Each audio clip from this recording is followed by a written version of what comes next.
Salud, jóvenes de cualquier edad. Hoy, en Química para andar por casa y en compuestos que debes de conocer mejor para sentirte más cómodo hablando de química, vamos a ver el agua oxigenada. El agua oxigenada, o mal llamada agua oxigenada porque no es agua que esté saturada con oxígeno, es realmente el peróxido de hidrógeno, que responde a la formulación H2O2.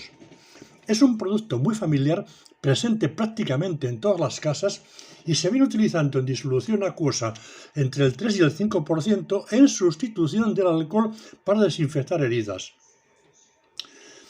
Bueno, la ventaja es que no escuece, tiene el encanto de que libera gas, oxígeno, ¿verdad? En presencia de la menor cantidad de sangre, porque la sangre tiene catalasa, que es la enzima responsable de la descomposición del agua oxigenada en agua y oxígeno.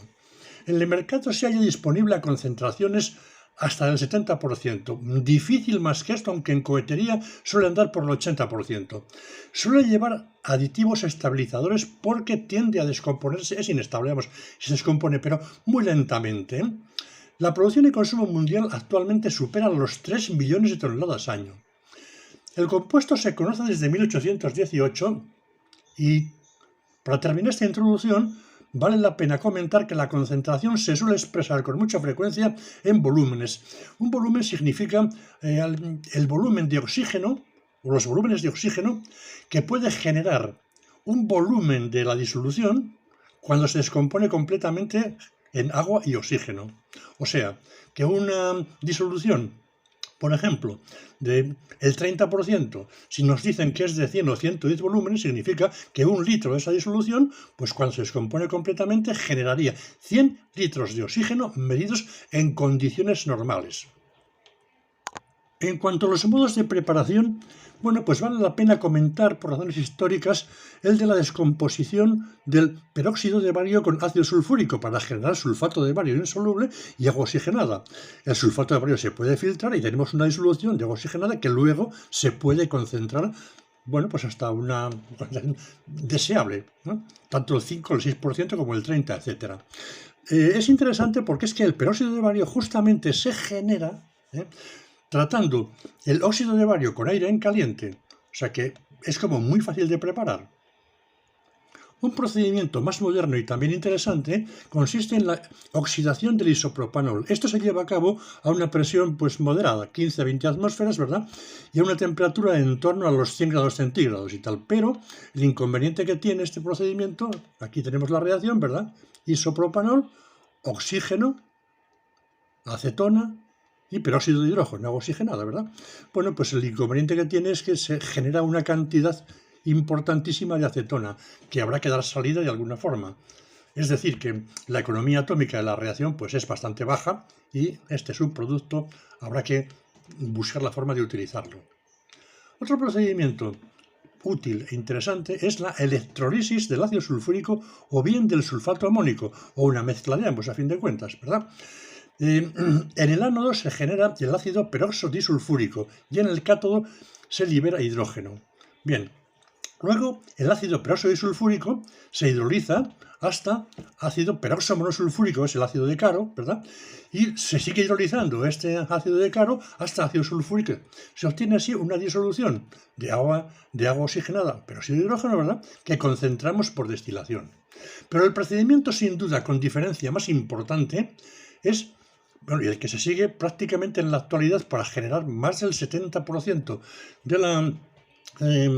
del peróxido de hidrógeno, pues es los procesos basados en antraquinona.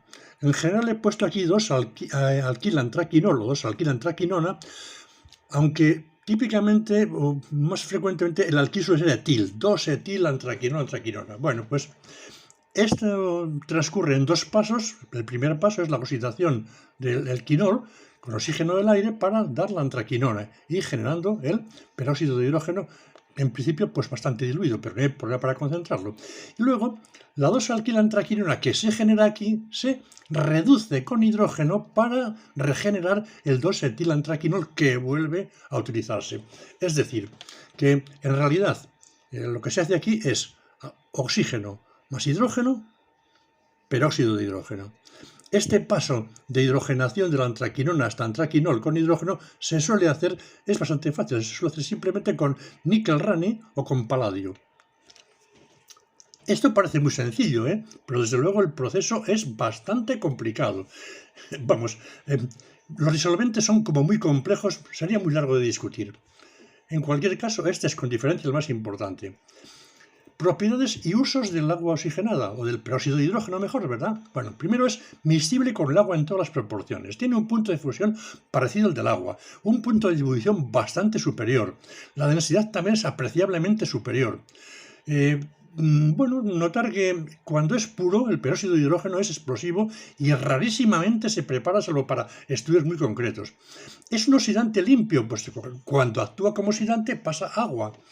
Pero a veces también actúa de forma radicalaria más compleja, el reactivo de Fenton, pero bueno, esto se escapa un poco del andar por casa. ¿Usos más importantes? Pues desde luego, cada vez más incluso en blanquear papeles especiales, blanquear tejidos, pelo.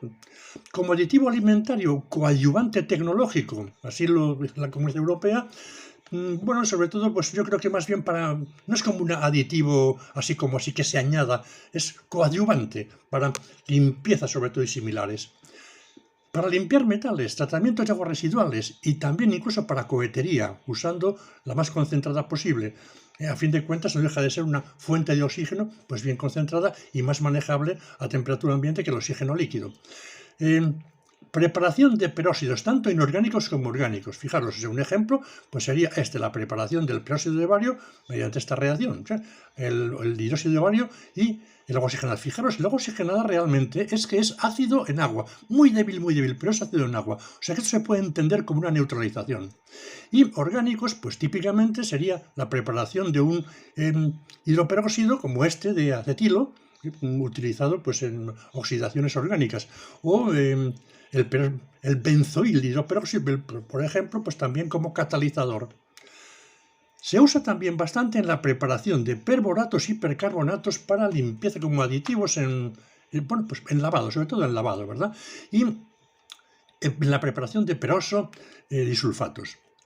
Y finalmente termino comentando pues 4 reacciones, algunas de las cuales ya hemos visto previamente, que son: el agua oxigenada puede actuar como oxidante, y lo reconocemos quizá como oxidante, pero también como reductor. O sea, depende de con quién. Fijaros, como oxidante en medio ácido, un ejemplo sería esto. Bueno, el agua oxigenada oxida al cloruro ferroso hasta cloruro férrico, generando agua. Ya está. Como reductor en medio ácido, por ejemplo, bueno, pues con ácido sulfúrico, el medio sería sulfúrico, un permanganato potásico, que es un oxidante muy fuerte, la oxida hasta oxígeno. Se generará sulfato de manganeso, por supuesto, sulfato de potasio. Están sin igualar las reacciones, e incluso estas dos últimas las he puesto en forma iónica. En medio básico, aquí me equivoco, sí. En medio básico, las sales manganosas con peróxido de hidrógeno llegan hasta el dióxido de manganeso. Y en medio básico también, por ejemplo, el yodo oxida al agua oxigenada hasta oxígeno y se forma yoduro.